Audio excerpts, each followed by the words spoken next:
Okay, let's see if I can get this working.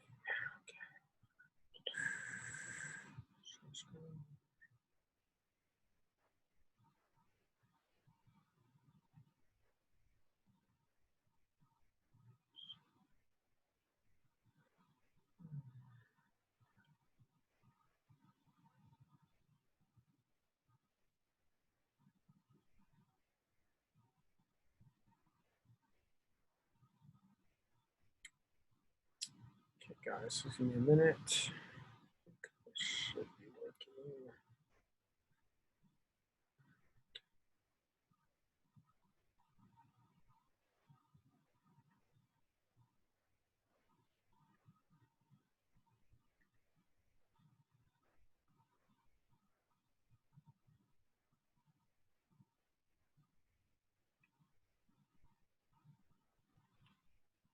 All right, I think we have left off here. All right, so I want to load chapter 6 for you guys. I've tried to load it about 4 times now, and it's telling me it's invalid. So I guess what I'm going to do is I'm going to zoom it here. I've embedded some videos. I'll do the whole thing. It should, no, it might take over an hour. I'm not quite sure. And then what I'll do is I will upload the Zoom file into Unit 2. If you want to review it, I'm hoping that you read this on your own and you did your own research, which is kind of what you should be doing in college, but no, we'll deal with whatever we have to deal with here. All right, so let me just see. So I want to go over lipids. All right, so lipids or adipose, well, lipids would be fats that we consume in our diet. So we'll talk a little bit about trans fats, mono, cis, how these chains can alter saturated, unsaturated, trans, and different types of fat, cholesterol, triglycerides. We'll talk a little bit about low-density lipoproteins and high-density lipoproteins and what the difference is and how they maneuver through your blood and your liver and how, they can be used for cell membranes or myelin sheath or things like that. Right, so we'll get a little bit into that.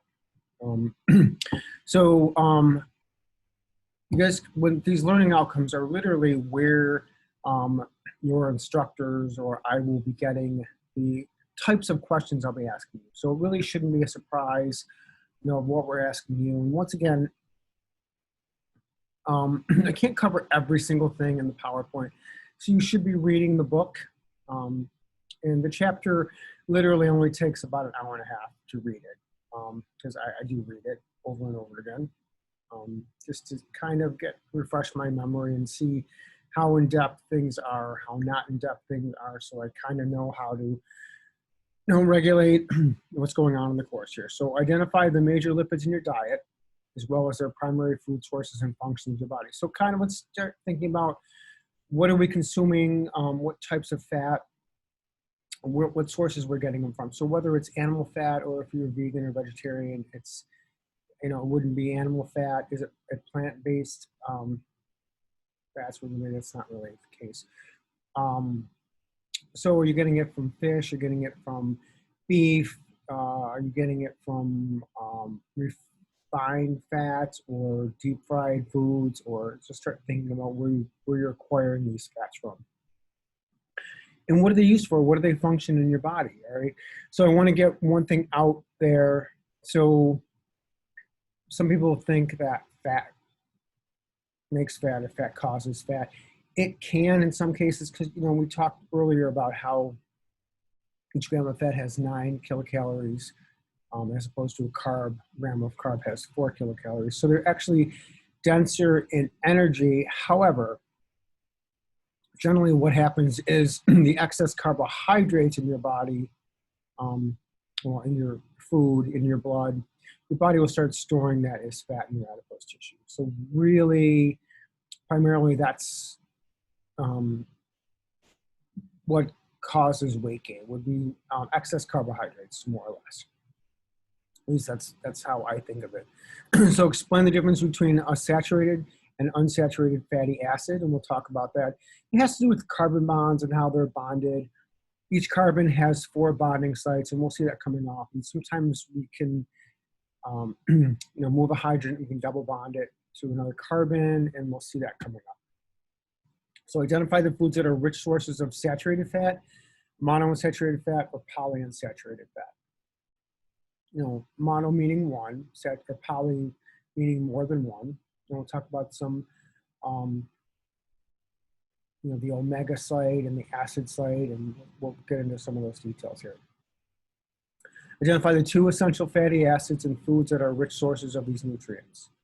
All right, so that's a fair test question. And if I ask you the essential fatty acids, we'll see alpha-linoleic and megalolinoleic, and I could ask you that question, or what differentiates one from the other, and the chemical structure. It's not biochem, but it would be a really simple question to ask. Identify sources of trans fats and explain why partially hydrogenated fats have been used in foods. All right, and they got rid of trans fats a while ago. So if you ever notice that somehow the French fries at McDonald's changed, or some of the baked goods changed, we no longer use trans fats, because your body really doesn't. There's no trans fats in animal sources, so your body really doesn't theoretically have a way of completely breaking that down. It's really not natural. Your body isn't designed to really break that down as efficiently as saturated fat or monounsaturated fat. Right? So we can never talk about monounsaturated fat, or some people think butter is lethal, or lard is lethal, or things like that. But, without getting too deep into it, before we had all these chemically changed fats back in the day, people were eating animal fats and butter and things like that. And literally arteriosclerosis and these things, even though we couldn't diagnose them as well back then, they didn't really, we didn't really have the problem we had. It wasn't really noted back then. All right, so fats, oils, and cholesterol, they're kind of group those together. So they're really forms of energy. All right, and we're going to find out we need cholesterol. Everyone thinks it's so bad and evil. We need it for cell membrane maintenance. We need it for production of sterols. For hormones, we need fats for insulation, subcutaneous fat, and fat around our organs for padding and kind of keep them in place. Blood pressure and inflammation, we need that. All right. We'll talk about arachidonic acid and some of these other things that are needed for the inflammatory process, which is going to happen no matter what injury you have, whether it's a burn, crush, any kind of damage or pathological alteration of the body will cause inflammation. So your body's just being aware of the issue and sending in certain things just in case we need those things. All right, we need fat for protection and absorption of vitamins and phytochemicals. So we kind of learned about fat-soluble vitamins A, D, E, and K, right? And we need fat for that. So we need those to be absorbed in fat. And those A, D, E, and K, they last a little bit longer as opposed to the water-soluble vitamins, which we can pass in urine, right? So it's not showing up. Maybe there's a little down here. Okay. All right, so triglycerides. I'm sure we've all heard about this. Tri always means 3. All right, and we have our glycerol here, and then we have 3 fatty acids. That's where we got our triglycerols. So it's glycerol and 3 fatty acids. So we're going to find out later that when we go to digest these, in our digestive system, we kind of break these all apart. We absorb them in through the small intestines, through the microvilli, and then actually we recombine them. And we can put them in chylomicrons. We can ship them around in the blood. But I think we all know that water and oil don't mix. So fats and plasma and the blood don't really mix. So we kind of have to put these in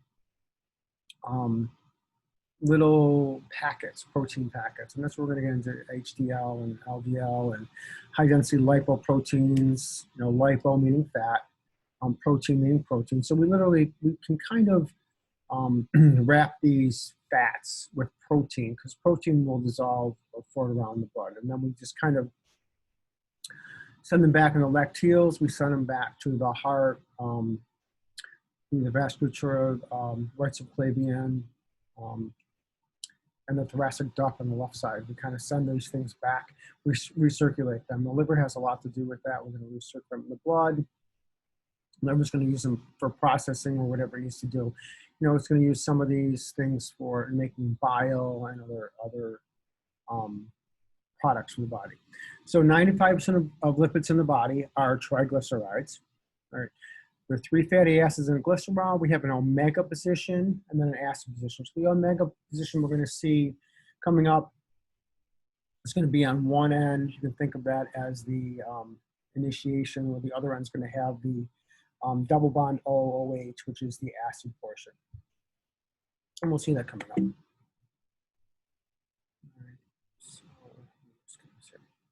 right, so I'm going to, oh, don't tell me it's not going to work. Are you kidding me? Okay, guys, this was working and I embedded it. So I guess I'm going to skip it.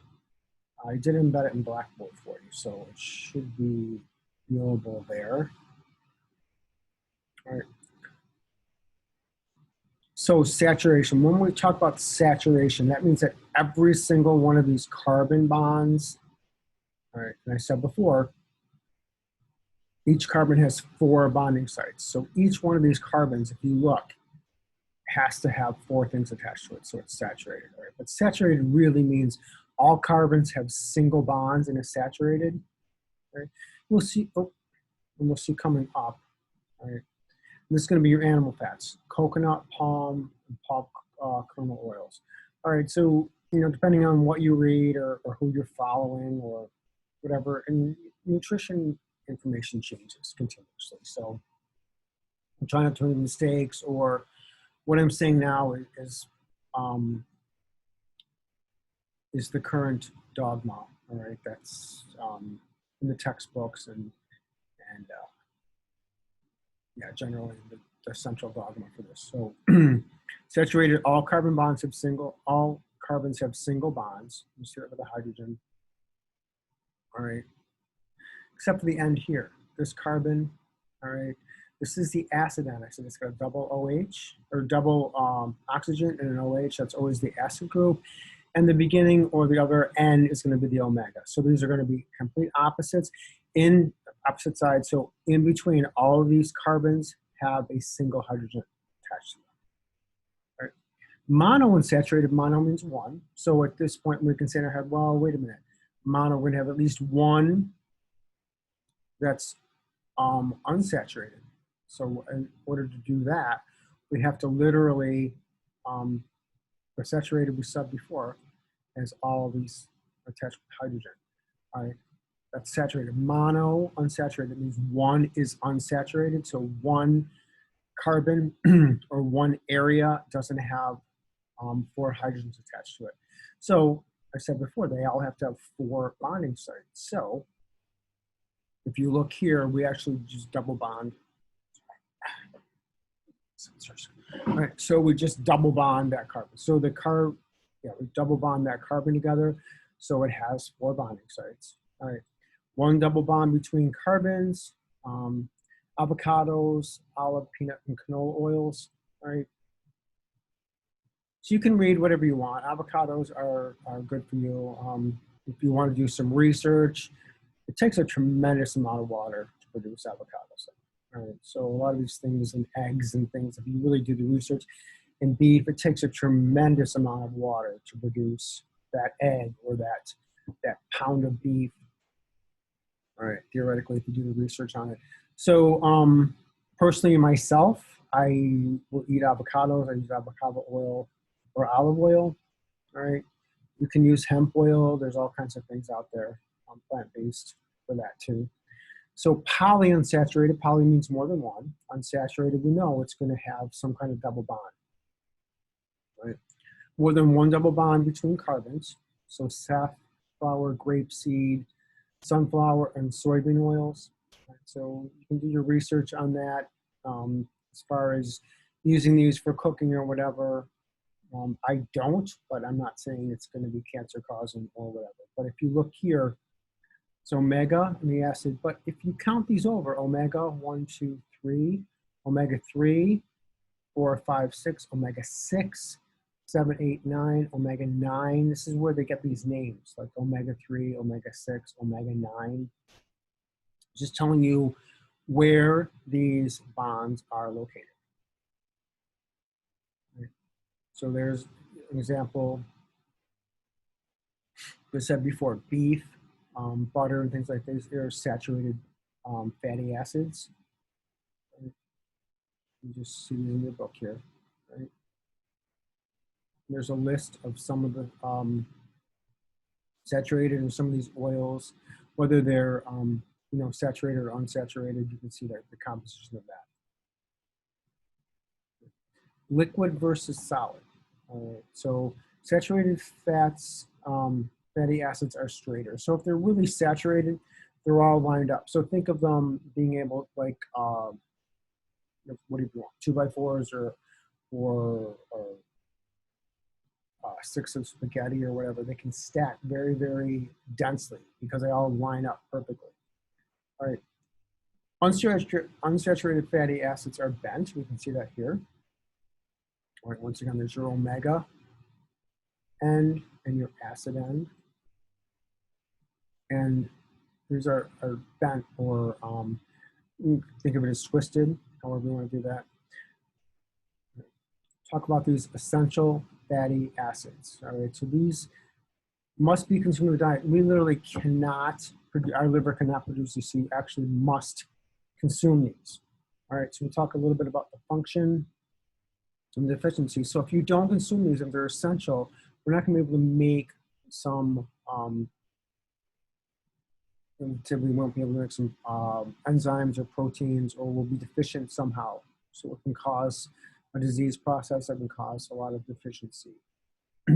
So alpha linoleic acid or linoleic acid. All right. I always think, when I was learning this, I was thinking, well, how can I tell an omega-3, or how do I memorize an omega-3 from an omega-6? Well, in the Greek alphabet, alpha always comes before beta. So I know, oh, okay, alpha linoleic is always going to be the 3, and linoleic is going to be the 6. All right, so omega-3 fatty acids, alpha linoleic. All right, and there's 2 types here. All right, and linoleic acid, omega-6 fatty acid. This is a arachidonic acid. All right, this is really important for cell membranes, and it really is beyond the scope of the course. It's really important for the inflammatory process or inflammation, and it can generate, partially can generate cytokines for pain, bradykinin, and things like that. And not that you have to know this, but it kind of relates it. A lot of these NSAIDs or anti-inflammatories, they actually break this whole process of arachidonic acid release during the inflammatory process. All right, not on your test, but that's something you might want to think about. All right, so here, once again, you just go to the omega and you count over 1, 2, 3, 4, 5, 6. All right, that's your omega-6.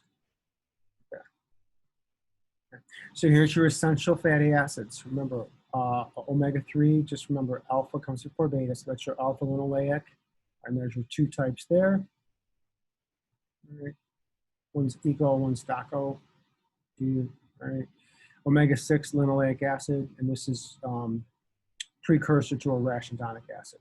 So just remember, or just think about this, if you don't consume these, you won't be able to produce these products.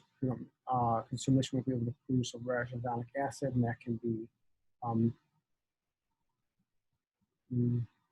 not good. Just use that word. All right. Okay. So trans fats. All right. So these are literally If you look, these are literally bonded and they twist. They're translocated. All right, so they were straight. We unsaturate those carbon or those hydrogen bonds, and then we get rid of them, and then we have to double bond it, and the thing actually shifts. All right. Naturally occurring in milk, milk products, butter, and meat. All right, but usually in processed foods. Now, I said before that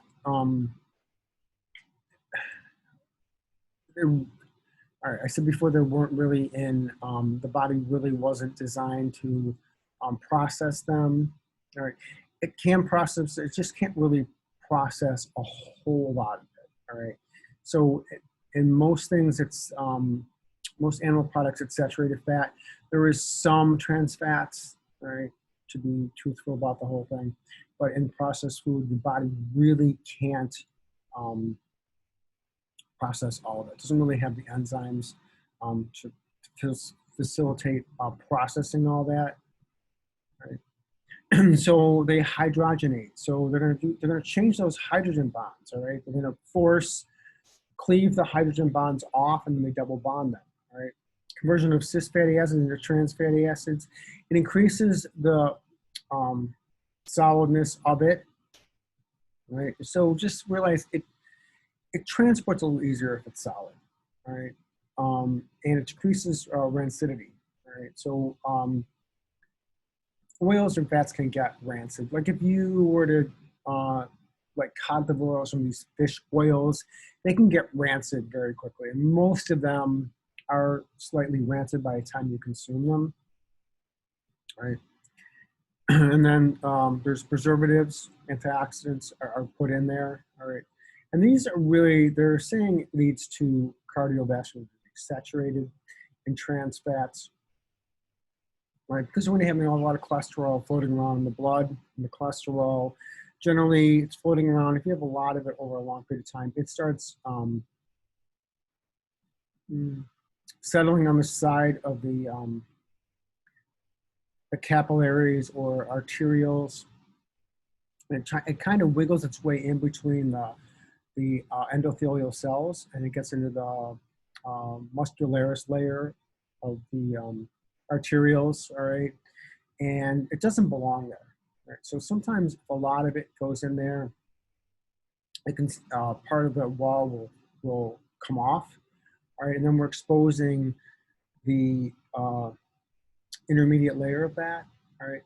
And then what happens is your monocytes that are floating around your blood, they actually convert to macrophages, and they go and they try to clean it all up, all right? And as they're cleaning all this cholesterol up and consuming it, they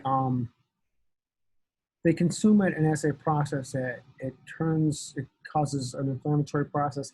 It actually turns into foam cells, all right? And you can think of foam cells as, I think of it kind of like that spray foam, literally, that you spray out of a can, and it just kind of expands. So these will start expanding, and they start ballooning out, and they start pushing that layer, endothelial lining layer of your vasculature into the lumen, or the opening of the blood vessel, all right? And then what can happen, if it damages the endothelium, platelets come along, and they're like, something's wrong here. They start laying out fibrin. It's like a mesh net, and then it can start causing a blood clot, and can cause constriction of the area, and then everything distal or past that doesn't get good blood supply. And if it's a heart muscle, if it's myocardium, it can cause angina, or it can cause ischemia or heart attack, things like that. So it's not good. Right. I did embed a video in here. It's probably not going to play now that I see that, but it is in Blackboard, so just click on it. There's a few in there, and I don't think any of them are over 4 minutes long. Right. So that animation will probably help you understand the process a little better. All right. Let's get into cholesterol. Everyone thinks it's bad, and if you listen to some doctors or whatever, they'll tell you, if your cholesterol's high, you have to go on some kind of, it's killing me right now, type of medication. It's called cholesterol blockers. No, it'll come to me. All right, so they'll say you have to take that or you're going to be dead. It generally affects how cholesterol is produced in your liver, but please realize if you don't consume cholesterol in large quantities, your body is going to make it anyway. Your liver will make it, all right? It has to. We need it for, we said before, we need it for cell membrane integrity. We need it to make sterols, a lot of these hormones in your body to regulate things. So sterols have a certain carbon arrangement, right? And it's actually literally 6 carbons, sort of like glucose, all right? Functions, we need it for cell membrane integrity. Right? So literally, it's like rebarb in the cell membrane, kind of gives it stability. We want it to be flexible, but we want some kind of stability.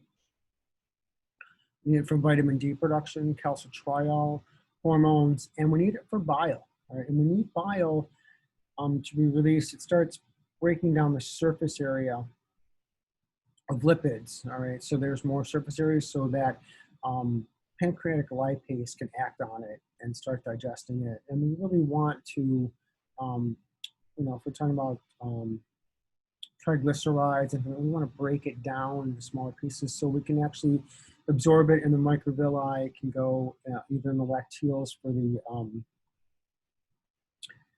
endocrines or the lymphatic system. Great.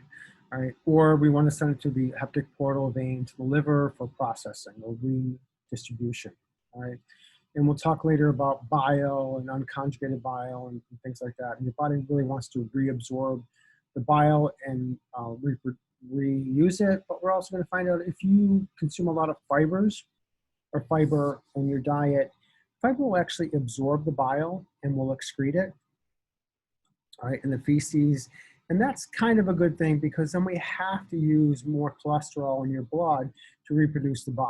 So, you know, it's another reason to eat fiber. It helps with your motility and it helps rid the body of bile, and your body will have to reabsorb the cholesterol in your diet or get it from what's in the bloodstream and use that and reprocess it into bile. All right.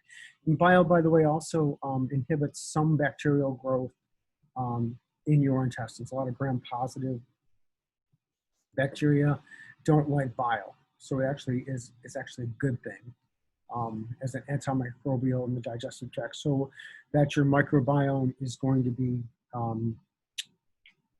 essentially mostly gram-negative, and we want those there to help with the digestive process. All right. So dietary sources would be animal foods, egg yolk, liver, all right, meat, poultry, whole milk, cheese, and ice cream. Right, so these are animal sources. And you're going to find out later that egg yolk, we actually use that as an emulsifier. Right? It emulsifies things. This one's not going to put me there. Sorry, everyone. I really did try. All right, so phospholipids. All right, these are extremely important too because in your book you'll see all of your cell walls have a biphospholipid layer. All right. So remember, outside your cell and inside your cell are water. All right.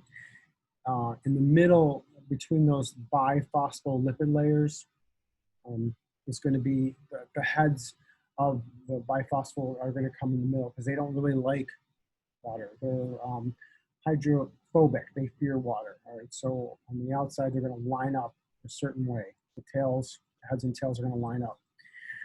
So structure function would be for nerve cells and cell membranes. So it's extremely important. We need these. Sources would be plants and animal foods, lecithin, egg yolks, liver, wheat germ, peanut butter, and soybeans for phospholipids. So most of us are probably going to consume enough of that with our diet. All right, and here it is again. Here is outside your cell and inside your cell. All right, so this is the layer, all right? But remember, this is actually very fluid. It moves around, all right? And then here's your cholesterol. I said it was kind of like rebarb. It's actually going in there. It's going to give it some kind of durability and strength. And if you look kind of how this picture is designed, everywhere that that biphospholipid layer bends a little bit, there's a structural cholesterol there. So it kind of, it's a set point, and then things kind of shift around that. All right. So here's your fatty acid tail. And remember, we said before, fatty acids really, water and oil don't mix. So the fatty acids are going to hide in the middle. They're hydrophobic. They don't like water.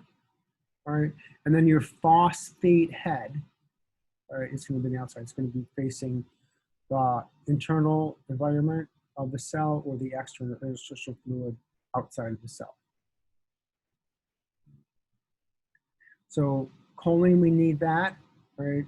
And it's precursor to acetylcholine. If you don't know acetylcholine, it is a neurotransmitter. It's going to be important for a lot of impulse conduction, right? And if, what deficiencies can cause a major problem. If we have a deficiency of phospholipids, we can't really, we have a problem with the nerve impulses, all right? And we have a problem with regenerating the biphospholipid layer on the cells. And remember, these cells are in contact with everything, so they have to constantly be regenerated or repaired, right? And just think of all the cells that go through a lot of wear and tear. Skin cells and anything that has a motion or wear and tear, things brushing against it or in constant motion. Those cell membranes have to be constantly replenished, right? And then emulsification, right? We use that to bind things together, right? Right.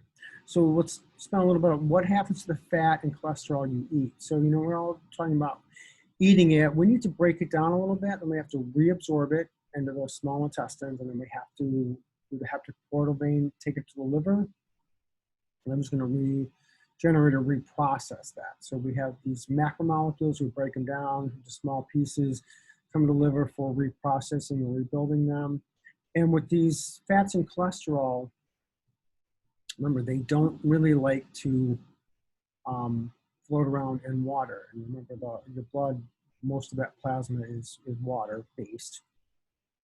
So we can get it into lacteals, into the lymphatic system, and send it back to the, you know, back to the heart if we need to. And we need to wrap it in chylomicrons because it doesn't like, it can't float around in the fluid by itself. So we kind of have to surround it with a little bit of a protein coating, and we'll see that coming up here a little bit. Right. So we're going to describe what happens to the fat and cholesterol in food as it undergoes digestion and absorption in your small intestine. Right. And remember the difference between digestion and absorption. Right. Digestion is where it's a chemical, usually it's a chemical process of breaking things down, and then we have to reabsorb it. So how do we get it back into the system? Right. And discover the function of a chylomicron.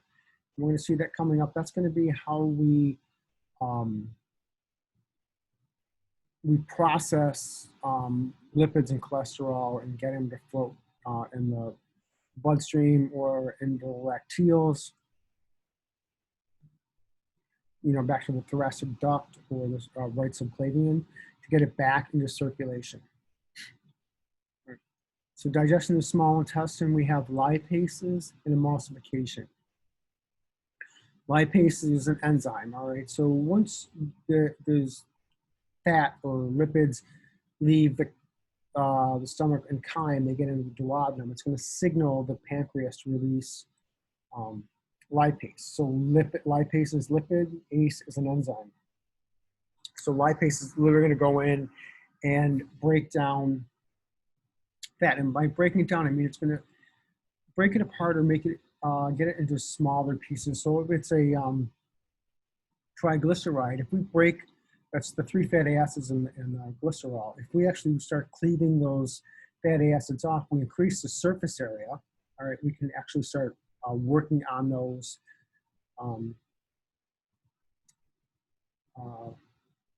fatty acids, and we can get them into the cells, and then we can reprocess them together. All right, because if as a triglycerol, it's really big. That molecule can't really get into a cell very easily. So we want to break it all apart and then assemble it once it's inside the cell. All right, so here's the chart in your book, and I think as the PowerPoint goes along, it's going to give you each picture separately here. All right, so lipid digestion. So this is the fat you're consuming. All right, here's the glycerol and the 3 fatty acids.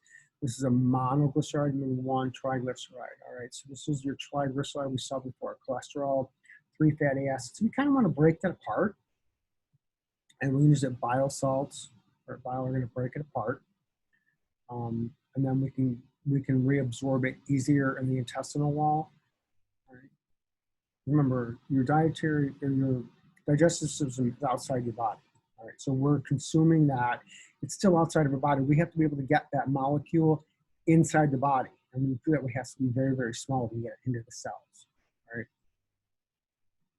So there's your gallbladder. When this food gets into your duodenum, right, it's going to signal the gallbladder to contract.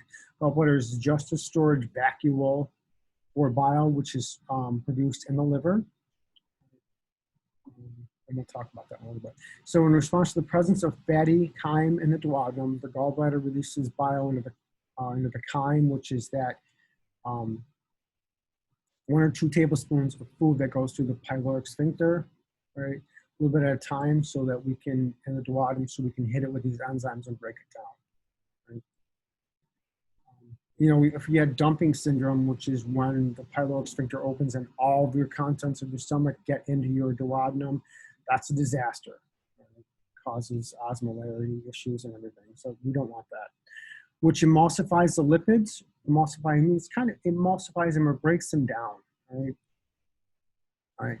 That is, keeps lipids suspended as small particles in chyme. So it breaks them down. It makes the surface area bigger. So if we had a great big globule of lipid, right? So if we hit it with bile, it just breaks it into little tiny pieces, and then it's suspended in there, and it has a lot more surface area. We can start breaking it down. The presence of chyme in the small intestines also stimulates the pancreas to secrete pancreatic lipase. All right, so remember, lipid and ACE is an enzyme. Pancreatic lipase gains greater access to the fat molecules because of the action of bile salts. Right, so bile is a salt. Right. As a result, the lipase digests the molecules more easily. Without the presence of bile, lipids and chyme would clump together in large fatty globules, making lipid digestion less efficient. So we need the bile and the pancreatic lipase to break it down, all right? So think about this, or if you know anyone who had the gallbladder removed, all right? So the liver's still making bile, all right? But we just kind of have to plumb it directly into the duodenum continuously, all right? So if somebody has a gallbladder removed and they eat a very fatty meal, like let's just say they had, I can't think of anything. Well, all right, so they had a double cheeseburger, French fries, and a milkshake. So there's a lot of fat content in there. As you consume it, as it gets dumped into the duodenum, the gallbladder can't contract. It doesn't exist anymore. So we have a little trickle of bile coming in. The pancreatic lipase will be excreted. Those are sort of the sensors in the duodenum. But it's going to be a little harder without that bile to break down the fat globules as efficiently. So it can cause a little bit of, well, it can cause some dietary issues. And if it doesn't really break down well enough, you can have fatty stool, which will float, in steatosis and all kinds of things going on. We almost go to the book, but it does happen. So pancreatic lipase digests fat by removing 2 fatty acids from each triglyceride molecule. So there's your cholesterol, your fatty acids. So it's going to just remove 2 of them. Now we have a single monoglyceride, which is actually smaller, all right? Monoglyceride is a lipid that has a single fatty acid attached to the glycerol backbone of the molecule. All right, so now we have all of these. That's a free fatty acid, glycerol. We're breaking it down. So glycerol here, fatty acids, monoglycerides are the major products of lipid digestion.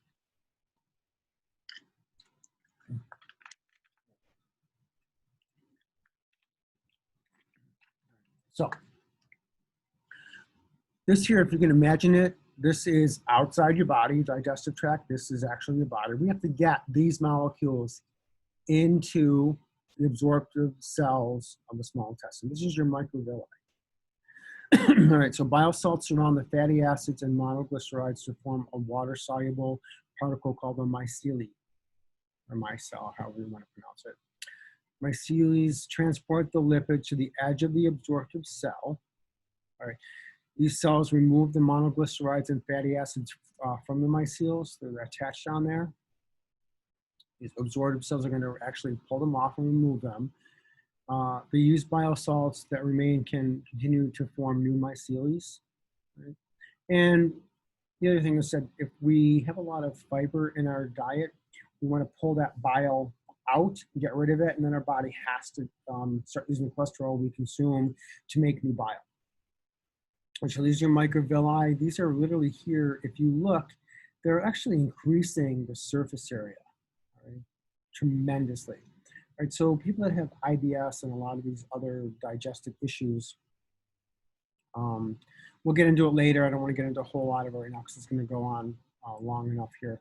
But they have antigen-antibody reactions, or they have from genetically modified foods, some of these proteins get deposited in here, and then we have antibodies that come and attach to these foreign particles, and then we have macrophages coming in and trying to clean up this mess, and they start destroying all these microvilli. All right, so what you do is you really decrease the surface area of the digestive tract, and that can cause some major absorptive issues. All right, so you're going to have the chemical digestive process is probably going to continue relatively well, all right, but we don't have any way, we don't have enough surface area to absorb these molecules efficiently, so it can cause some other issues, but we'll talk about that, I think, in chapter, I want to say 9. All right, so in the small intestine, we just saw we have absorptive cells, all right, so the triglyceride assembly and the chylomicrons are lipoproteins. So we're gonna get these triglycerides and fatty acids, the monoglycerides. We wanna really get them into the absorptive cells or the microvilli, and then we wanna reassemble them. And chylomicrons, all right, myceles get these things to the absorptive cells. The absorptive cells get them off the myceles and into the system, then we kind of reassemble them. The chylomicrons literally grab these fatty acids and lipids, or triglycerol, cholesterol, you know, and they put it inside a protein coating, kind of like an M&M, and send it to the body, and we'll see that coming up. And depending on the percentage of lipoprotein, so lipo is fat, right, proteins, depending on the percentage of protein, if there's more protein, there's less fats, right? If there's more fats, there's less protein. So if we get into high density lipoproteins or very low density lipoproteins, and we'll get into that here in a little bit. So the lymphatic system is where the chylomicrons are broken down, and very low density lipoproteins are in there. And the lymphatic system, once again, this is part of your digestive system. And these lymphatic vessels take these chylomicrons, these little M&Ms floating around, and take them back to the left thoracic duct, right, and the right subclavian, and then circulate them to the heart, and they regenerate through the body. All right, so here we're talking about absorptive cells remove the end products of lipid digestion. And I said they're going to reassemble these here. So monoglycerides and fatty acids combine to become triglycerides. So they were triglycerides when we consumed them. We broke them all apart. We transported them on these myceles, got them to the absorptive cells of the microvilli. They get in. Then we kind of reassemble them. Right. The absorptive cell package the triglycerides with some cholesterol and coats the particle with protein and phospholipids in the form of a chylomicron. So we literally wrap these in a protein shell, like an M&M, you want to think of it like that, and then we somehow get it into these lacteals, which are open-ended vessels, and we flow these things through through your lymphatic system. We won't get into the lymph nodes and things like that. It's beyond the scope of the course. All right, the chylomicrons enter the lacteal and eventually enter the bloodstream through, like I said, the left thoracic duct and the right subplate. Most used bile salts are absorbed in the small intestine, the ileum. So we want to reabsorb that. Your body doesn't want to excrete it if it can use it again. All right, because well, why would we want to recreate it if we could use it again? All right, just like when your body, when you break down your red blood cells, we want to keep the heme and the globulin. Heme is iron. We want to keep that so we don't get iron deficiency anemia, and the globulin it's protein. We don't want to excrete that. We want to reuse it if we can. It's already there, so why wouldn't we reuse it? The bile salts enter the bloodstream and travel to the liver. The liver recycles the used bile salts to make new bile.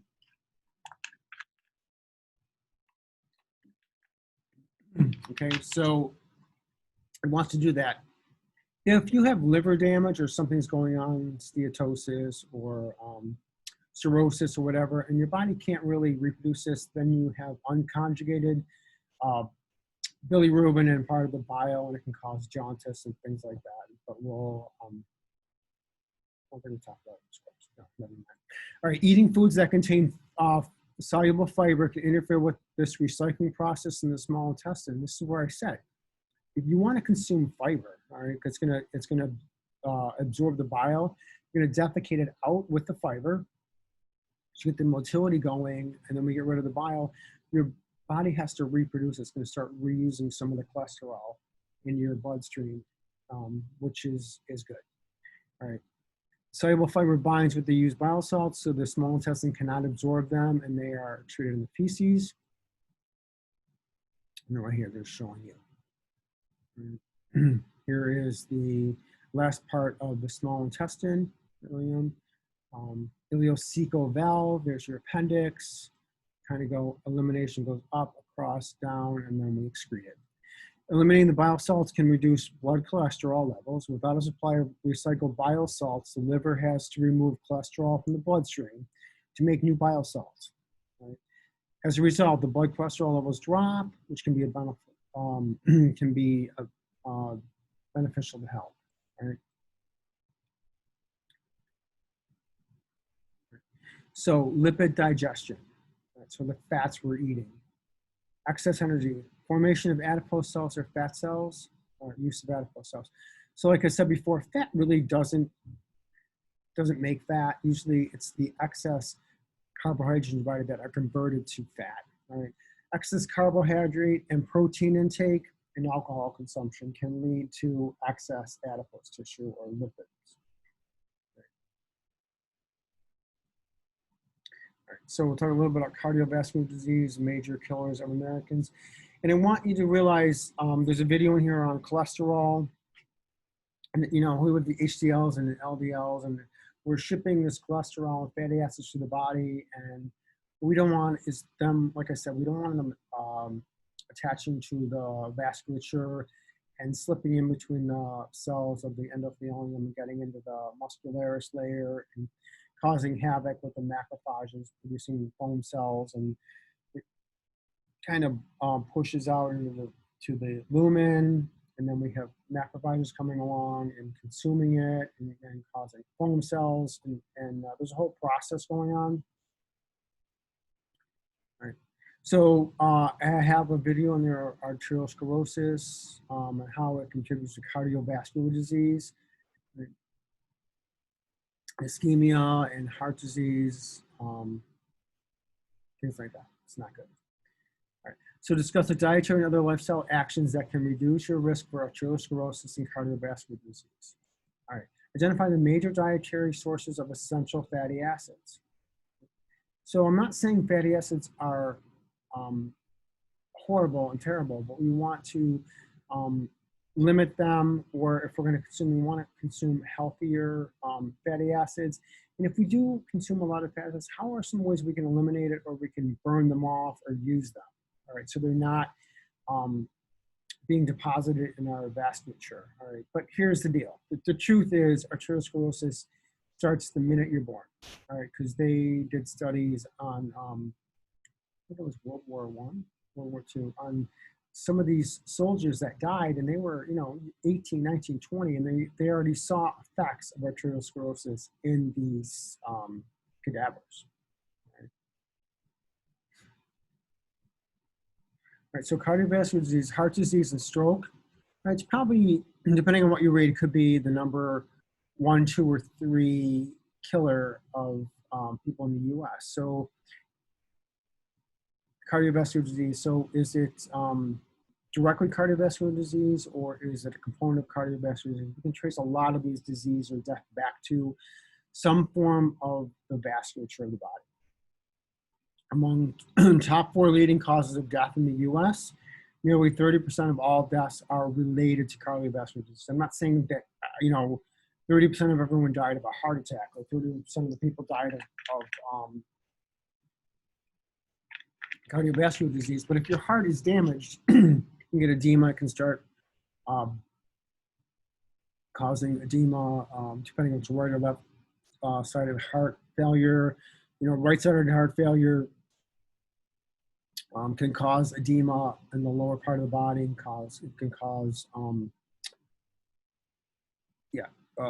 edema, ascites, and things like that. Left-sided heart failure can cause major problems with pulmonary issues in the lungs, the pressure, and it can cause systemic issues in the body because we're not able to pump enough blood to the tissue. So it can increase your heart rate, blood pressure, and cause ischemia. We can't perfuse tissue, can cause major damage to every cell in your body if we can't get perfused blood through the whole body. Beyond the scope of the course, but it's not good. Not good. Often begins during adolescence or young adulthood. All right. Let's see what's coming up. Just kind of show you here is this is the lumen inside the cell. It's patent or open, and then we go see the damage coming along here. And this is where I said that this is the foam cell causing the plaquing. The fibrin comes along, causes the blood clot, and this will slow the blood. Or worst thing that can happen is this thing breaks away, travels down here until it hits an area that the lumen is smaller than this clot, and then no blood goes anywhere past that. So everything distal to that dies. It can't get blood supply. It can't produce ATP. We have hydropic change going on. Can't run the sodium potassium pumps. These cells die. If it's in your heart, that myocardium muscle dies. If it's towards your brain, those cells die. All right, and cause stroke, cause some brain damage. And if it's severe enough, it can't repair, or if it's a mild TIA, sometimes the association areas can take over the function of that, depending on how severe the stroke is. But like I said, beyond the scope of this course. So here's the process. Here's your arterial and your blood flow. So remember, in a vessel like this, the blood flow in the middle is relatively fast, kind of like a stream. If you look at a stream or a river per se, the middle of it, current's pretty rapid. Around the edges, or like an eddy, it is really slow. So if cholesterol is around the edges, it starts attaching to this wall here. Right, you can maybe see it here, but this is the endothelium inside of that, and these cells are they're connected. We're going to talk about gap junctions, different course. All right, so they're connected together, but if sometimes these molecules can sneak in between the cells, all right, and they get into this muscularis layer here, all right, and they don't belong there. And as they get in there, some of this cell wall area can break off. They get in here, and our monocytes that are floating around our blood turn to macrophages. They go in and clean it up. Like I said, the inflammatory process. We get foam cells. So irritation of the arterial lining. Arteriosclerosis can begin when something in the bloodstream, such as an excess cholesterol or glucose, compounded from cigarette smoke and certain bacteria, Staph aureus major, irritates the lining of the artery. The body's immune system responds to the irritation by producing inflammation within the artery. So we get it in cholesterol or glucose, and glucose can be terrible with diabetes too, or diabetics, uncontrolled diabetes. All right, but we're going to start damaging this, and then we have irritation here. The body's going to send an inflammatory response, macrophages, to go in and clean it up. If it was one isolated incident, it wouldn't be a problem, but this is something that's going on continuously, and in more than one place. It can be going on in thousands of places throughout your body all at the same time. All right, so now we have arterial artery plaque. These are foam cells going in. Macrophages are going in and cleaning up that area and producing this foam cell. Inflammation can stimulate healing. In case of arteriosclerosis, inflammation in the artery triggers certain cells from the walls of the blood vessels to deposit cholesterol-rich material under the artery's lining. All right, so this is the foam, or foam cells. Deposits are called arterial plaque. All right. Arterial plaque narrows and may even block the opening through which blood flows to the artery. Furthermore, plaque roughens the normal smooth surface of the arterial lining. The rough lining slows blood in the area and makes more clots likely to form. All right. So inside of your arteries have something called nitric oxide. They're really kind of like I don't want to say Teflon, but they keep the inside of the endothelium very, very smooth. So nothing should be attaching to it. As I said, the platelets and the red blood cells and white blood cells and everything, all the nutrients are going through your body. We want it to be smooth and just go by. But if we have inflammation and starts roughening the walls of it, like you guys are probably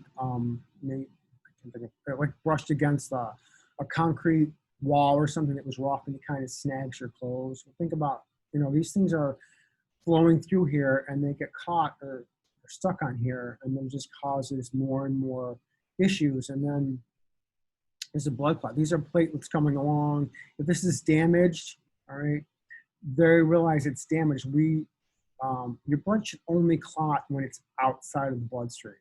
All right, that's normal. Your blood should never clot. Intravascular coagulation is never a good thing.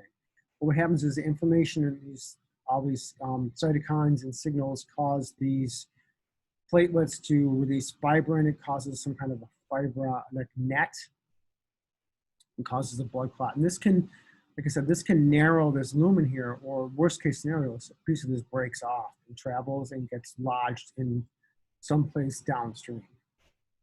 Right. I'm just seeing it's going to clot that travels through the bloodstream, and it's going to travel until it gets to an area that's smaller than that clot.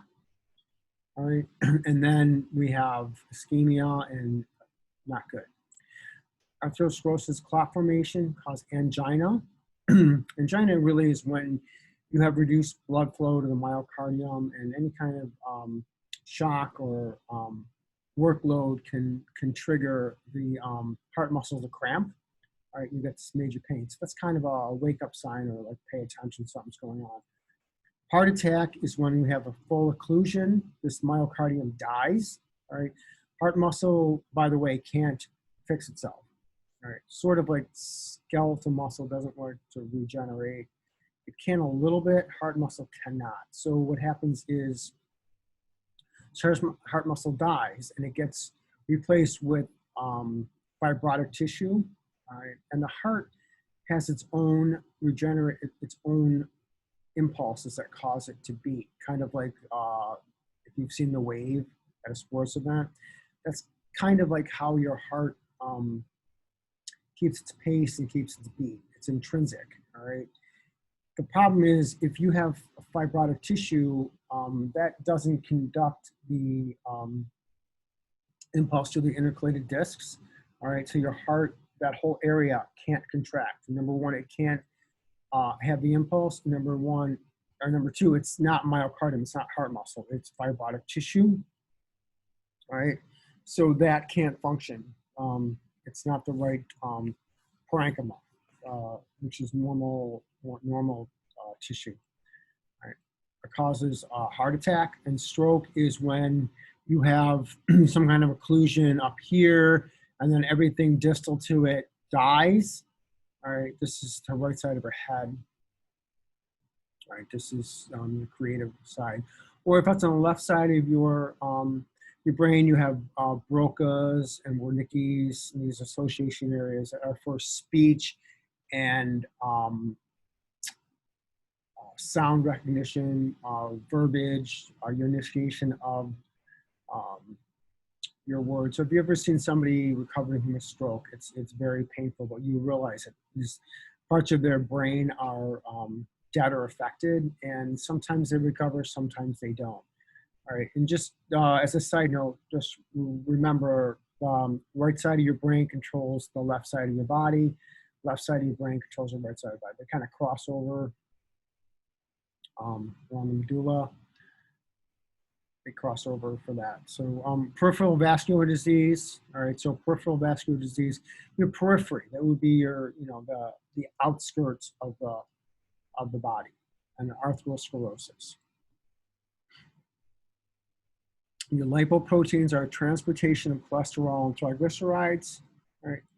Composition, well, what are they made of? The chylomicrons, we talked about these before. The myceles brought them to the absorptive cells and the microvilli, and then they're reassembled. We ship them out in these chylomicrons. All right, those protein-coated shells, so very low-density lipoproteins, low-density lipoproteins, and high-density lipoproteins. So remember, the more protein, the less lipids or cholesterol. The more cholesterol, lipids, the less protein. So high-density lipoproteins, all right? And I would say, well, high-density lipoproteins. Well, we have to figure out, well, does that mean that there's more protein or more cholesterol and fat? So once you figure that out, and once you memorize that, you'll be able to tell what's going on. Sorry, that didn't load either. All right. So, it's the chylomicron. All right. So it gives you the protein, phospholipids. Remember, we want those phospholipids for the cell membrane reproduction, or reproduction, regeneration. The cholesterol, we need that as a stabilizer in the biphospholipid layer, and we need some of that to make some steroids or hormones for. We need it for acetylcholine and things like that. And your triglycerides. All right. So those are your glycerol and your 3 fatty acids. All right. So high density lipoproteins. All right. So look, there's very little triglycerides. So high density lipoproteins, that means there's a lot of protein. All right. Very little lipids. All right. Chylomicron is almost completely triglycerides. Very low density lipoproteins, all right? These have, the majority of that is triglycerides, and some of that's cholesterol, phospholipids, and then protein. So just realize, the more protein, the less room there is for lipids, all right? So atherosclerosis, we'll see this process coming up. All right. So your liver uses cholesterol that it makes, and dietary cholesterol, to form very low density lipoprotein. All right. Most of the volume of the very low density lipoprotein is lipid, primarily triglycerides, and we saw that before. The liver releases very low density lipoproteins in the bloodstream. Cells that line the tiny blood vessels in here, all right, release an enzyme that breaks down the triglycerides that are the very low density lipoproteins. This process forms fatty acids and glycerol. Cells use the fatty acids and glycerol for energy or production of body fat.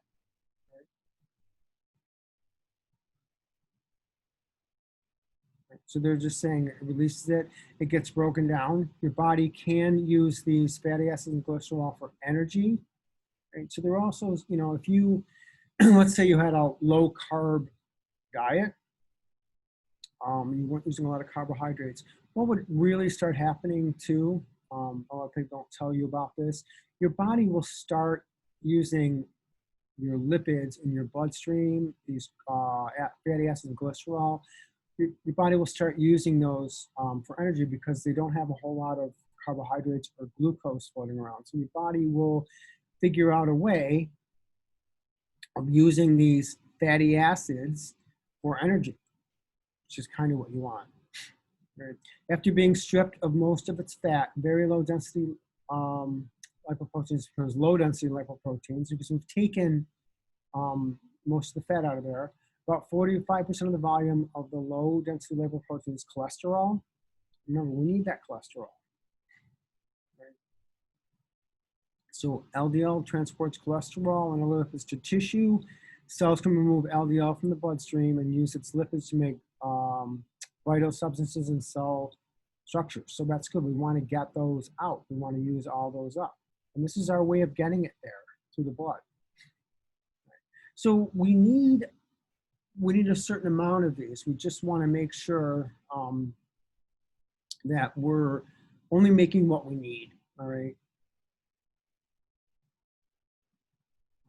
So low density lipoprotein or cholesterol. And there's a video coming up here. We have free radicals, and they can oxidize LDL cholesterol, all right? So free radicals, smoking, a lot of these things can cause these to oxidize.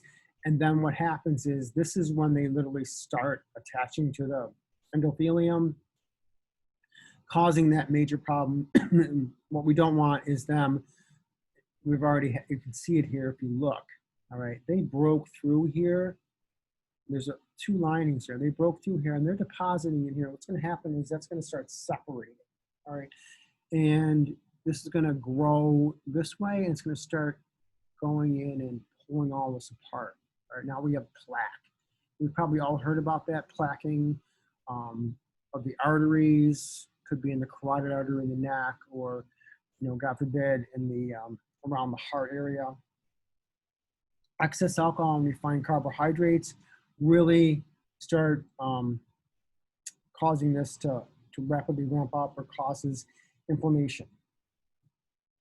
So really fatty diet, if your body is getting all these triglycerides and fats and it's trying to, we have to get them into the lymphatic system and recirculating. But if you're constantly making way too many of these, your body can't regulate all this. It can't get rid of all these. It's floating around. And as it floats around, let's add some smoking, some alcohol, a lot of refined carbohydrates causing inflammation. We're just propagating this inflammatory plaque situation going on. Right. So here's some risk factors. Right. Unhealthy blood cholesterol levels, right. Hypertension, high blood pressure, smoking, insulin resistance, all right, from non-compliant diabetics or people that are constantly eating carbohydrates and refined sugars. Your body is pumping out that insulin constantly. The receptors on the cell membrane either grow in number or they run out of space. They can't make any more. Or what happens is sometimes with these insulin receptors on the cell, they are so tired of insulin and carbohydrates knocking on the receptors 24 hours a day constantly.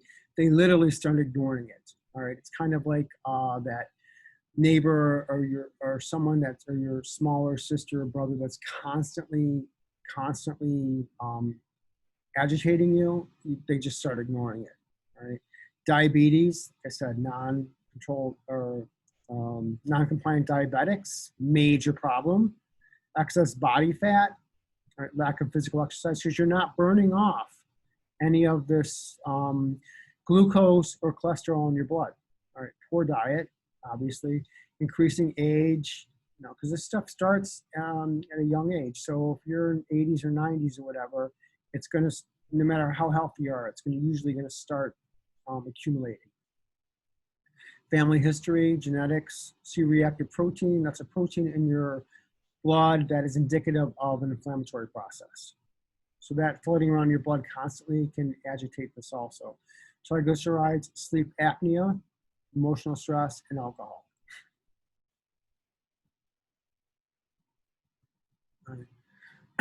So atherosclerosis, increased physical activity. I mean, I'm not saying you have to go run a marathon, but you know, I just see people, literally, they will drive around a parking lot for, I've watched it, for 5 or 6 minutes to find a close parking spot. I mean, you could just park the car and walk, all right? Or they're taking the elevator 1 flight of stairs. And I'm not gonna get into my diatribe of whatever's going on. Or, you know, even people that I see, you know, health clubs right now are pretty subdued, but LA Fitness or some of these health clubs, people drive around to find the closest spot. I'm thinking, well, you're at the health club. Why aren't you parking far away and walking? You know, unless it's 20 below zero, which I get. They're just, you know, people, I've seen my neighbors literally get in their car to go 3 blocks or less to the store and come back. Right? You couldn't walk that distance. All right, that's enough. All right, replace dietary saturated and trans fats with monosaturated and polyunsaturated fats. So just find better sources of fats. Like I said, personally, I use butter. I eat beef. Yeah, so better sources. So let's try to stay away from deep fried foods, processed baked goods.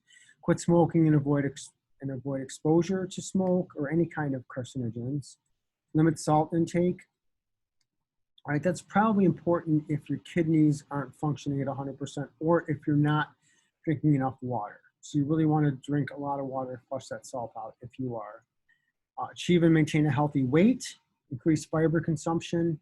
That's key. It makes you fuller, gets your motility up, it gets rid of bile, it'll start reducing your cholesterol. All right. And you know, people say, well, I eat fiber. Yeah, you had that with Cheerios with 7 tablespoons of sugar. All right, so you know, we said in the beginning of the course, get your fiber from, you know, more like from vegetables or squash or something. So the fiber in your crackers or your breakfast cereal, although it's something, there's probably better sources of fiber out there. That's all I'm going to say. Increase antioxidant consumption, because remember, it's going to get rid of all these free radicals that are floating around, which can cause atherosclerosis. It can cause the oxidation of cholesterol. Reduce sugar and alcohol intake. You know, alcohol is not horrible. You know, a drink or 2 a day is not a huge thing. It's when you, you know, have a 6-pack or, you know, 6 gin and tonics or whatever you're drinking, all right? And reduce sugar. All right? So I'm not saying cut it out completely, but just find ways of reducing sugar. Dietary fats. Obvious fats, oils, fatty spreads, salad dressings. All right. And we can get into the whole detail about margarine, these Benecol and some of these fatty spreads. But kind of start thinking about margarine. It really is a few carbon bonds from plastic, if you think about it. All right. So think about things that your body was probably designed to digest. All right. So you guys make your own decisions about beef or chicken or pork or whatever, animal products or dairy products, as opposed to some of these chemically made fats and spreads. Right? Saturated fats would meat, dairy, cheese, association between high saturated fat intake and rate of heart disease. All right, there's jury's out on that. I'm not going to get into that whole thing. All right. Replace saturated fats with monosaturated and polyunsaturated fats in diet. So just really find just healthier fats, right? Fish, nuts, and vegetable oils, and good vegetable oils. Mediterranean diet, if you want to look into that. They're saying these people generally have a lot less cardiovascular disease, all right, which is probably true. But you also remember Mediterranean diet, they're probably a little bit more active than we are, and they probably make smarter choices on what they eat. Okay. All right, so regular medical checkups, blood pressure, arterial blood flow, blood tests, CBC with differential and complete blood test, total cholesterol, HDL, LDL, triglycerides. Keep track of your medical records.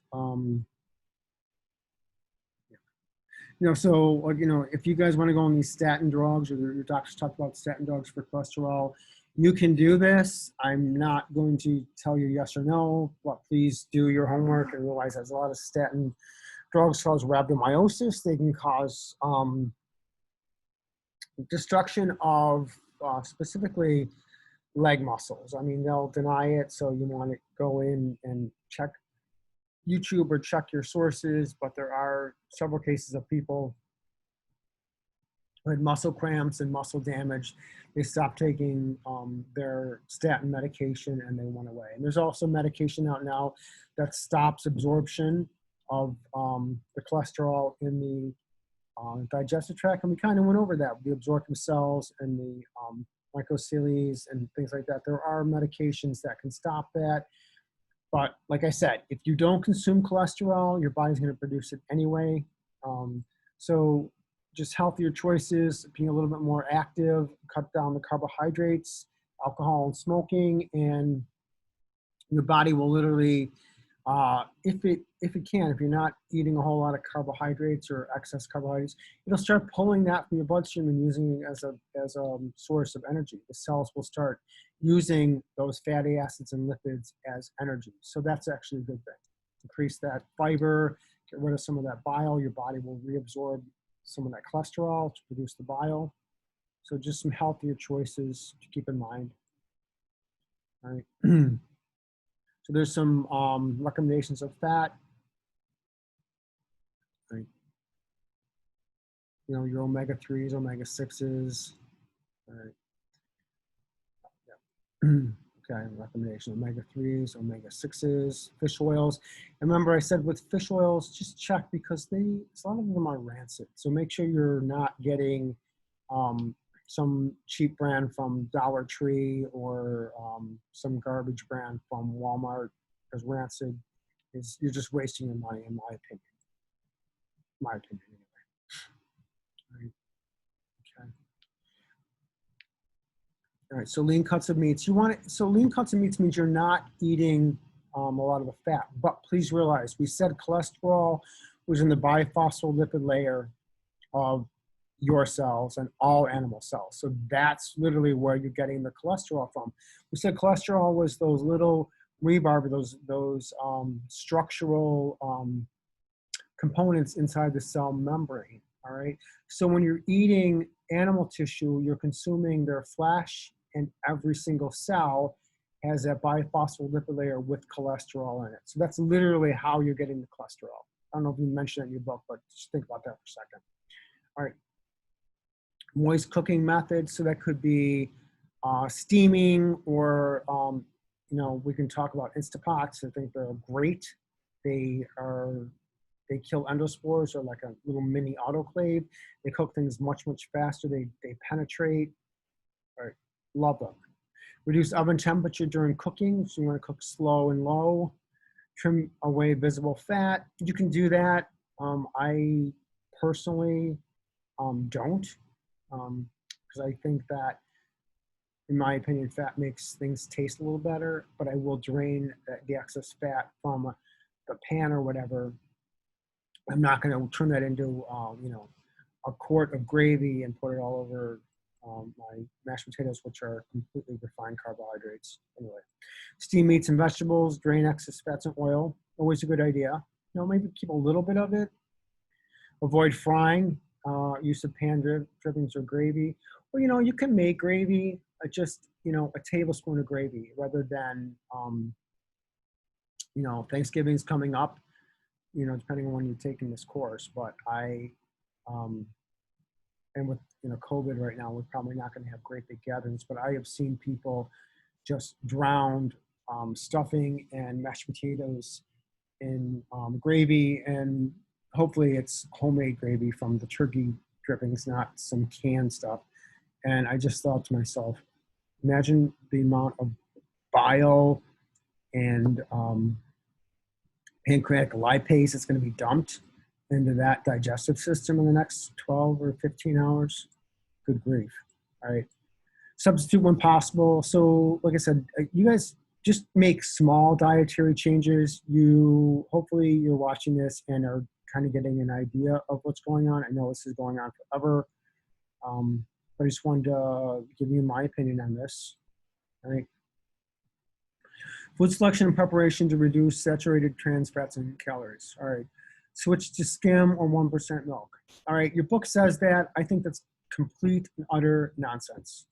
Whole milk. All right. There's not that much fat in whole milk. And, you know, as long as you're not drinking a quart or a gallon of it a day, it's not a big deal. So they're saying that. I personally only drink whole milk. All right. I don't really drink it anymore.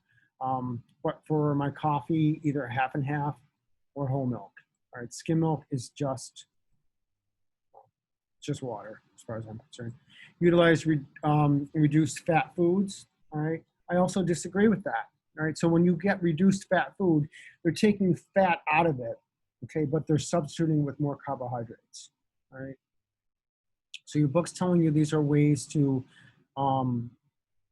reduce the chance of atherosclerosis. This is what they're saying. I personally don't do that. All right, use less salad dressings. All right, I don't have a problem using salad dressing because salads are relatively healthy, but it doesn't mean you have to drown your salad in salad dressing. All right. Reduce use of commercial frostings. All right, I personally don't eat donuts or cupcakes, so because there's a lot of frosting, if they're, depending on how it's made, it can be made with cream cheese, whipped cream, or if some people like that shortening frosting, which is absolutely disgusting, but some people like that. It's literally made with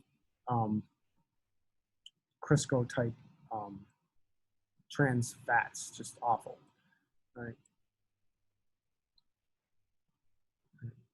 So beyond lifestyle changes, consult medical professionals, all right? And somebody who knows what they're doing, all right? Or somebody who has some knowledge or keeps up on current trends, all right? Statins are those cholesterol-lowering drugs. My personal opinion has no business in the course, but I was told when I was 24, which was over 30 years ago, that if I didn't go on statins, I would be dead by the time I'm 30. Okay, I'm 57 now, so I did all right. Okay, all right, so I'm hoping this works. Guys, I apologize again for the videos not embedding. They work on my computer here. I just sent that to my MacBook, which is what I'm doing now. It's not playing on here, so there's gotta be some kind of issue. I put a work ticket in to see why the video is not the videos when I upload them into Blackboard are telling me that they're invalid. So I will try to fix it, but I literally embedded the videos into Blackboard. I know it's a little bit more work, but I'm trying. All right.